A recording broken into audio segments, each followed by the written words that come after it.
Un episodio muy poco conocido de nuestra historia, la ayuda americana en la Guerra de Independencia Española. La Guerra de Independencia, ese término realmente puede ser un término más historiográfico. En España pues se habló de la Guerra del Francés, la guerra contra Napoleón. Para muchos fue una guerra contra esa revolución y ese modelo que Napoleón quería exportar, en fin. Todo lo cual muchas veces por razones obvias, lógicas y además por los relatos que ya se van asentando en el siglo XIX, nos hemos asentado en el papel de la península, en las grandes gestas como Zaragoza, como Gerona, como la resistencia de Cádiz y San Fernando. Sin embargo, nos hemos olvidado de cómo ello afectó a la América española. No lo hemos olvidado, pero bueno, como que lo hemos separado, ¿no? Y lo que sí nos hemos olvidado es del papel de los americanos a la hora de enfrentar a Napoleón en la península. Ojo, ¿eh? Es un tema muy, muy concreto que hemos estado hablando estos días con el pana Emilio Acosta de Venezuela Provincial y además pana es que te la habían pedido también en tu canal, ¿no? Así es, Antonio. Bueno, antes que nada, darte las gracias como siempre por la invitación en tu canal de YouTube, Antonio Moreno Ruiz. Y sí, fue un tema propuesto por nuestro seguidor Francisco García Olea, ¿no? Este tema de la ayuda americana en la guerra de independencia española, que es un tema que, bueno, da para hablar mucho, ¿no? Desde la ayuda económica hasta la militar, como tú bien has señalado, Antonio. Sí, no, definitivamente, claro, Napoleón, que alguna vez hemos hecho programas sobre él, sería muchas cosas, pero no era tonto. Y una de las cosas que él quiso, pues fue no solo la España europea, sino la España americana. Los ingleses ya lo decían, a España hay que vencerla en América, no en Europa, ¿no? Fíjate la metedura de pata, por ejemplo, que hace Napoleón en Haití, luego la metedura de pata de la Luisiana. Pasa que, claro, la propaganda francesa lo ha vendido pues como un héroe inmaculado e impoluto, pero aparte de esos muchos crímenes tuvo muchas meteduras de pata, por más que fuera muy inteligente. Y claro, en América estas noticias, si bien llegan a lo mejor un poco más tarde, porque no había WhatsApp ni había los medios que tenemos a día de hoy, pero sí muy pronto se forman juntas de defensa y todas esas juntas, las vemos en Venezuela, lo vemos en la Nueva España, lo vemos en Quito, todas esas juntas juran fidelidad al rey deseado que era Fernando VII y todas, y también en el Río de la Plata, dicen querer combatir al francés y no aceptar bajo ningún concepto el dominio napoleónico de los territorios de la corona española. Y es curioso cómo este sentimiento que era unánime, ya fuera en Europa, ya fuera en América, sin embargo va a ser aprovechado por los revolucionarios subversivos para llevar el asco a su sardina, porque Zunzunegui, el amigo mexicano, lo recordaba estos días. O sea, lo que se habla en 1810 en México es viva el rey Fernando VII. Pero es que eso pana lo encontramos en México, lo encontramos en Venezuela. O sea, lejos de haber un sentimiento secesionista, lo que hay es un deseo incluso de ir a Europa a luchar contra la invasión bonapartista, ¿no? Sí, totalmente de acuerdo con lo que dices. Es más, una de, digamos, de las causas o por la que Napoleón quiere invadir España y hacerse con la corona española es justamente por los recursos que llegan a la península desde América, ¿no? Él pensaba que con esos recursos pues podía financiar toda su campaña en Europa y poder pues conquistar todos los territorios como Rusia o la misma Inglaterra, ¿no? Entonces, eso fue muy importante, sobre todo a la hora de hacer ese engaño que hizo de tratar de supuestamente pasar las tropas por la península para invadir Portugal y al final lo que hace es pasar las tropas para poder capturar al rey de España y capturar la corona española. Y cuando las noticias de la invasión napoleónica a España llegaron a América, como tú bien dices, la respuesta fue inmediatamente de fidelidad al rey, ¿no? Desde ultramar empieza a llegar ayuda material, porque recordémonos que los franceses nunca pudieron conquistar el sur de la península, lo que es Sevilla y después el puerto de Cádiz, ¿no? Ahí hubo una resistencia, se crearon estas juntas supremas en defensa del rey de España, Fernando VII, como tú bien has dicho, ¿no?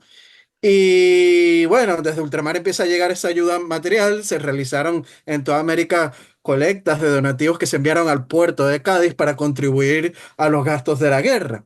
Y cita la obra La Guerra de Independencia Española y la cuestión americana del historiador Antonio Moliner Prada, que con tu permiso, Antonio, Claro. voy a citar. Abrimos comillas. Los caudales llegados de Nueva España a Cádiz en 1808 ascienden a unos 23 millones de reales y en el periodo entre 1808 y 1810 un total de 70 millones de pesos fuertes. El 45% eran donativos, lo que demostraría el gran esfuerzo que hizo Nueva España, la joya de la corona, en la ayuda a la Junta Central. La Junta Central es la que estaba en Sevilla y después en Cádiz para vestir a los ejércitos, comprar armas y pagar los empréstitos ingleses. Carlos Marichal concluye que las remesas americanas llegadas a Cádiz entre finales de 1808 y principios de 1811 fueron alrededor de 600 millones de reales, de los cuales el 80% eran de Nueva España. Si hasta 1811 la aportación americana representaba el 50% de los ingresos de la Tesorería Central, entre 1812 y 1814 apenas llegó al 5%. De no haber sido por esta ayuda en los primeros años de la contienda, el gobierno central se hubiera colapsado y el destino del primer liberalismo español hubiese sido diferente. Y también hay que agregar, Antonio, el destino de Fernando VII y la monarquía española también hubiera sido diferente, ¿no? Aquí concluimos la cita de este historiador Antonio Moliner Prada, ¿no? Pero algo muy curioso, Antonio, es que la Capitanía General de Venezuela también colaboró en el devenir de la contienda con donativos. Y es que investigando recientemente me conseguí eh, con documentación que reposa en el Archivo Histórico Nacional de España, que vamos a ver en las fotos, en imágenes aquí en el vídeo. Y es que observamos que con fecha del 22 de enero de 1809, desde el puerto de La Guaira, hacendados y comerciantes envían como donativos 184 fanegas y 13 libras de cacao a granel y 6 barriles con 150 libras de quina.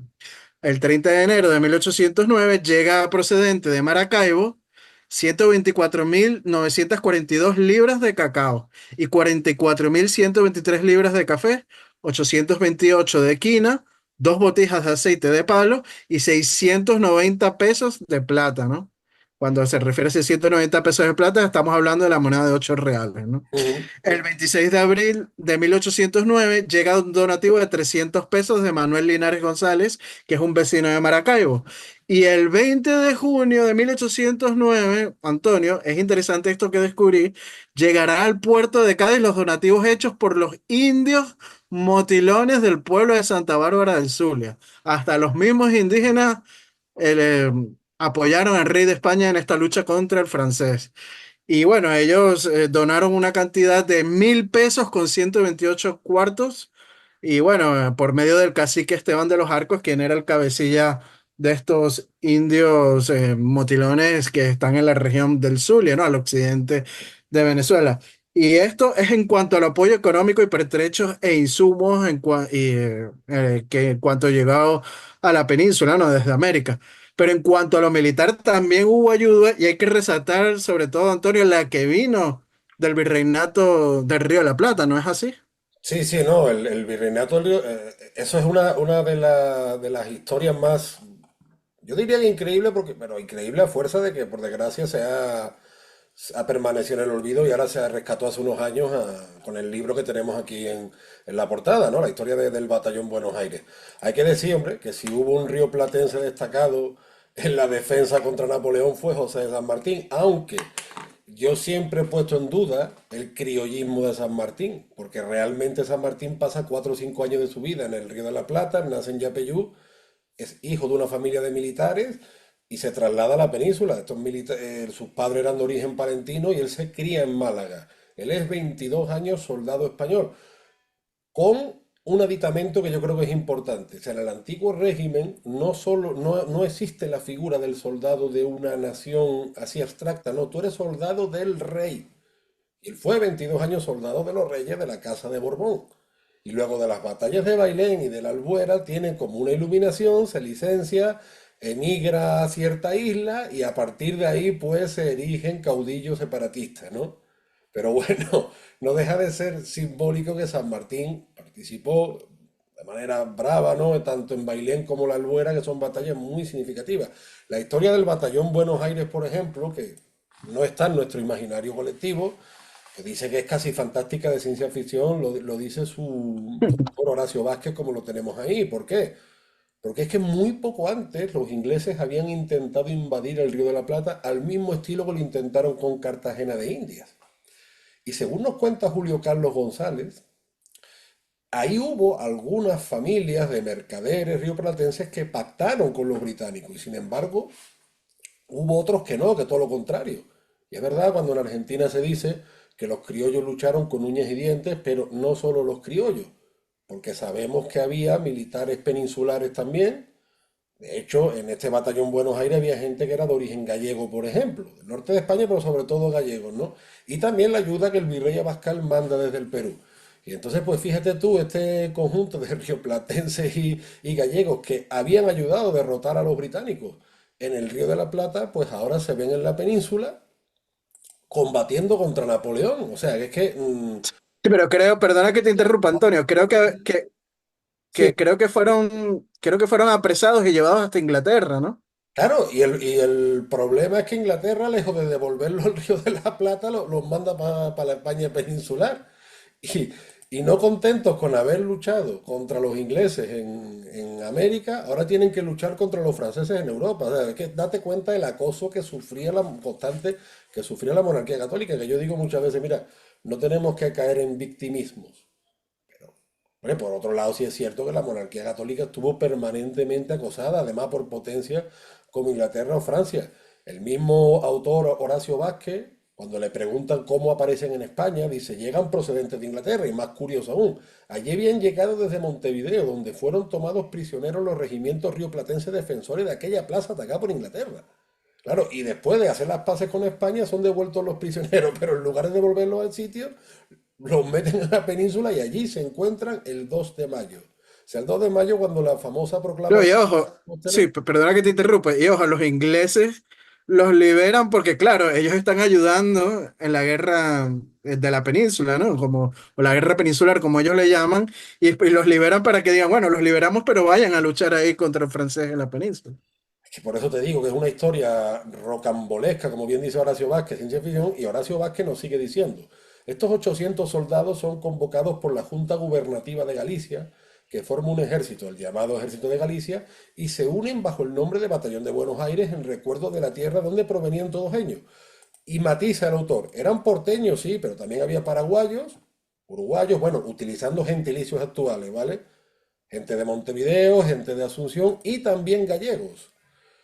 Marchan a campaña ya con este nombre el 8 de junio de 1808 y desde allí enfrentan a los ejércitos napoleónicos en más de una docena de batallas por todo el noroeste español, desde Medina de Río Seco a Tamames y desde Alba de Tormes a Medina del Campo, pasando por los sitios de Astorga y Ciudad Rodrigo. Y tú sabes lo que me recuerda todo este episodio, cómo la proclama el virrey Liniers, ya habla de la unión de europeos y americanos y habla pues de montañeses, andaluces, qué sé yo, aragoneses y a toda nuestra... Y él, y ya el virrey Liniers utiliza la expresión Nuestra América, que esa expresión se le ha achacado siempre a José Martí, el prócer separatista de Cuba, pero no, muchísimo antes que José Martí, y justamente un líder antiseparatista como Liniers utiliza la expresión Nuestra América. Y los soldados, o parte de esos soldados que estuvieron escuchando a Liniers hablan en esos términos, luchan contra Inglaterra y después luchan contra Francia. Es interesante. Nuestro amigo Adrián Rodríguez, le decíamos ayer, le mandamos un Vamos saludo. con Adrián. eh, Él señala que en este batallón de Buenos Aires también habían blandengues. Los blandengues eran como los dragones de cueras del virreinato del Río de la Plata, ¿no? O sea, que ya lleva un recorrido militar de lucha en pro de la monarquía Lo que pasa es que hispánica, esa ¿no? O sea, palabra en España tiene otra connotación, o sea, blandengue a día de hoy sería todo lo contrario, pero bueno, sí, bueno, pero el nombre de blandengue creo que viene de blandir las espadas, las eso lanzas, es, mientras que y no- blandengue en España se asocia a día de hoy hablando, entonces, sí. Sí, no, y en Sudamérica también blandengue hoy en día significa blandecito o blando, ¿no?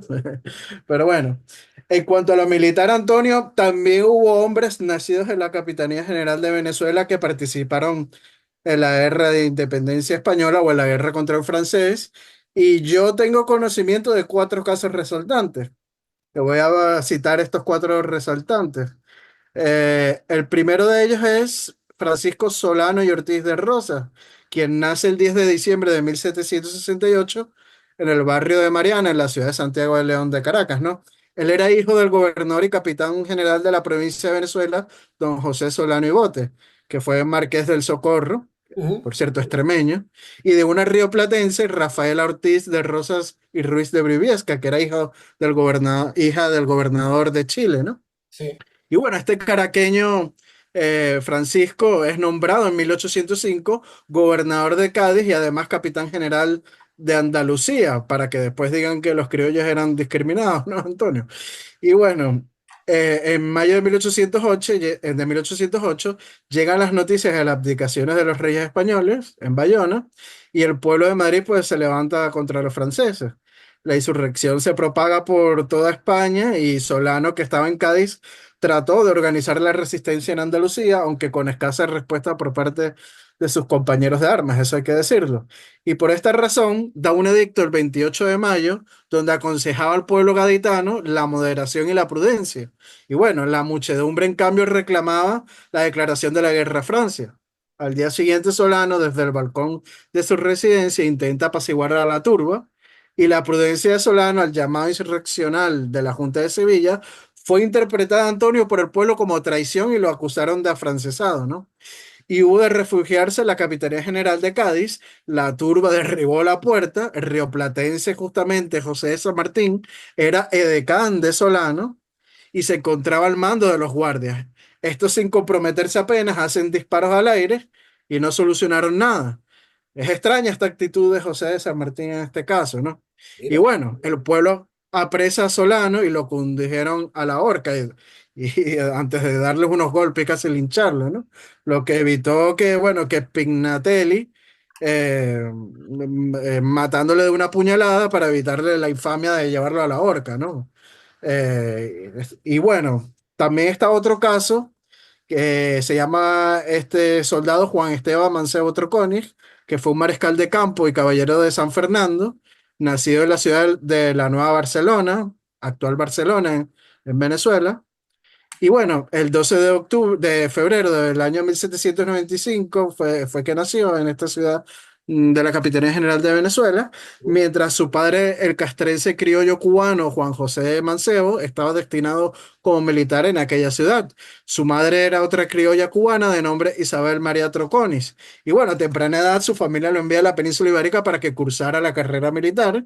Y mientras estaba en la academia, Antonio, es cuando sucede la invasión napoleónica a España y estalla la Guerra de Independencia Española. Y para 1810 es nombrado cadete de las Reales Guardias Españoles y que es un cuerpo integrado en el Cuarto Ejército, siendo leal a su majestad el rey de España, don Fernando VII. En 1811 participa en la batalla de Chiclana y luego en la defensa de la isla de León, continuando operaciones durante la Guerra Napoleónica que le valieron pues diversos ascensos militares. Y para 1813 participa en el sitio y la toma del castillo de Pancorvo. Y bueno, los franceses son derrotados y Mancebo se interna en territorio francés persiguiendo a las tropas de Napoleón hasta que en diciembre pues los franceses se rinden y Napoleón firma el Tratado de Valenciennes, restaurando en el trono a Fernando VII y retirando pues a su ejército de la península ibérica, ¿no?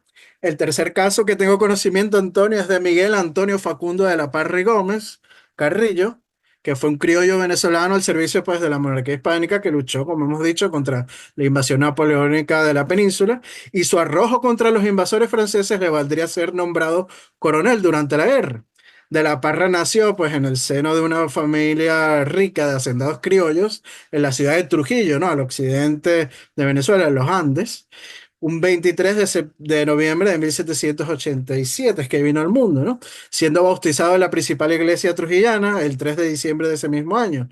Sus padres fueron Juan Antonio de la Parra, Martínez de Oviedo y Teresa de Jesús Gómez Carrillo Martos, ¿no? Y señala el historiador venezolano Caracholo Parra Pérez en su obra El régimen español en Venezuela lo siguiente, Antonio, con tu permiso lo cito. Mm.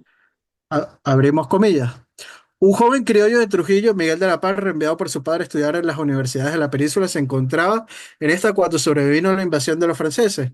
Alistóse voluntariamente en las filas españolas en unión de sus compañeros de aulas y se batió contra el extranjero. saliendo herido en una batalla. Su caso no debió ser único, y no se alegue que el gobierno real impedía a los jóvenes indianos estudiar en partes extranjeras al imperio. Fin de la cita. Y bueno, al ser expulsados los franceses, pues regresará a la Capitanía General de Venezuela, donde presencia el estallido de la revolución independentista o secesionista venezolana, y posteriormente viajará a la península como delegado para conseguir la libertad, pues, de los insurgentes republicanos que estaban presos a consecuencia de la guerra, ¿no? Y el cuarto personaje que participó en la Guerra de Independencia Española, nacido en Venezuela, que tengo conocimiento, Antonio, es de José Domingo Díaz, ¿no? Ese médico y periodista caraqueño famoso por su obra de recuerdo sobre la rebelión de Caracas, ¿no? Donde en esa Bastante misma obra, importantísima, ¿eh? Y sí, clarividente, ¿no? perdona. Sí, sí, no, que es una obra importantísima y que es clarividente, que es toda una referencia. Sí, claro, por supuesto, que es una de esas versiones que es prácticamente censurada por la historiografía oficial en Por Venezuela, eso ¿no? lo digo, por eso lo digo. Exactamente. Y bueno, en ese mismo texto de Recuerdo sobre la rebelión de Caracas, cita lo siguiente, abrimos comillas, siendo uno, el autor, de los que en la Puerta de los Pozos, actual glorieta de Bilbao en Madrid, compusiera la fuerza que la defendió el 2 de diciembre de 1809. Fin de la cita, ¿no? Es otro más de los que se prestan armas en la defensa del rey de España. Y habrá muchos casos más, seguro, no solo de Venezuela, sino también de otras regiones de la América Española que se batieron en armas en la guerra napoleónica en la península y defendieron a Fernando VII. En el mismo Archivo Histórico Nacional de España, Antonio, vi documentación de donaciones de la Nueva Granada, de Cuba, de Puerto Rico, etcétera, ¿no? O sea, que no solamente este apoyo militar, sino también en recursos económicos y materiales. Y yo creo que es importante, Antonio, rescatarlo para el conocimiento de las futuras generaciones, ¿no? De cómo, eh, de cómo vino esta ayuda desde América. Claro, no, y por ejemplo, es que hay muchos casos. Yo me acuerdo, Francisco Núñez del Arco siempre habla del caso de José Mejía Lequerica, que fíjate, tiene una historia personal complicada porque él era hijo ilegítimo. Entonces eso le dificultó mucho. Él era un apasionado de la botánica, era un gran estudioso, un gran intelectual y llegó a conocer a Celestino Mutis, ¿no? De todos los grandes trabajos científicos que se hicieron en el siglo XVIII, como dice el maestro Jorge García Ruiz, el siglo de oro de la América Española. Por cierto, hace poco estuve con Jorge. Mejía Lequerica, Saludo a Jorge. saludo para el maestro. eh, es curioso porque Mejía Lequerica, que se ascribe al liberalismo de la época, aunque un liberal del siglo XIX a día de hoy nos parecería alguien de derecha radical como han cambiado los tiempos, pero bueno, quitando lo anecdótico, Mejía Lequerica es uno de los criollos que reclama la igualdad de los europeos, los americanos, pero si uno mira fríamente los pasos de Mejía Lequerica, tuvo más oportunidades en Europa que en América. En América le negaron oportunidades en las universidades, además por su origen, por lo que fuera, ¿no? Y tiene una frase, porque claro, él era un ilustrado de la época y como que en su juventud estaba fascinado con Francia, ¿no? Se quedó fascinado por la propaganda francesa. Y cuando la invasión bonapartista le pilla en España, ¿no? Y él colabora con el movimiento de las Cortes de Cádiz, no, de hecho se recorrió la península disfrazado de carbonero hasta que llega a Cádiz, le dice a su esposa en una carta, ay Manuela mía, qué diferentes son los chapetones y los franceses de lo que allá nos figuramos. Hay que recordar que chapetones era como se conocía, con algún tono despectivo, a los españoles europeos en América, ¿no? Qué diferentes son los chapetones y los franceses. Qué falsos, qué pérfidos, qué orgullosos, qué crueles, qué demonios estos, refiriéndose a los franceses. Al contrario, los españoles, qué sinceros, qué leales, qué humanos, qué benéficos, qué religiosos y qué valientes. Y aclara, hablo principalmente del pueblo bajo y del estado medio, porque en las primeras clases hay muchos egoístas, ignorantes, altaneros y mal ciudadanos. Esto por desgracia no ha cambiado, ¿eh? Aquí vemos, y de hecho el rey Carlos III antes hizo un esfuerzo precisamente para ir a la virtud por el mérito por encima de los apellidos. Y muchos gobernantes españoles que han intentado hacer esto como que a ciertas familias no les ha gustado, ¿no? Pero Mejía Lequerica es un quiteño que estaba muy bien relacionado con los científicos de la Nueva Granada de la época, que se ve envuelto, que lucha, lucha en todos los frentes y luego tiene toda una lucha política, pero yo lo que sí le achaco a Mejía Lequerica, que él como que suaviza demasiado la actitud de los insurgentes, te quiero decir. Los insurgentes, sobre todo los grandes líderes, desde el mismísimo Miranda, sus principales proyectos fracasan. Te quiero decir, América Española no había un sentimiento unánime de independencia, pero esto no es que lo digamos tú y yo, es que esto lo dice Joaquín Posada Gutiérrez, que fue un general bolivariano, ¿no?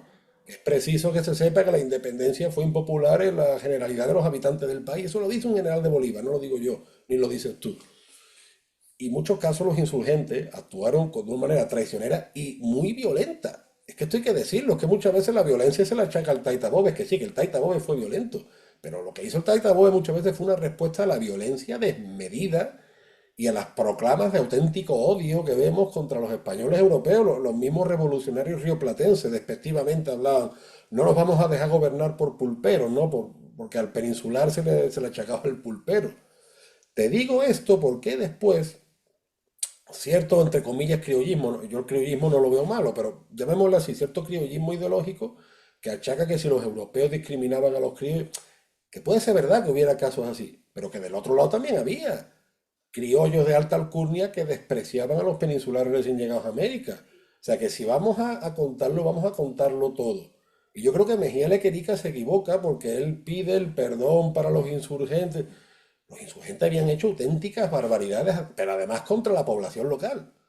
Y yo creo, de hecho, Pana, otra vez se lo hemos hablado, cuando Pablo Morillo va a Venezuela y Tomás Morales, que había sido general del Taita, el Canario, ¿no? Él se lo advierte, la guerra en América va por otro lado. También lo has hablado tú con el profesor Tomás Pérez Bejo, ¿no? Entonces, yo ese punto de Mejía Lequerica y otros que decían, no, perdón para los insurgentes.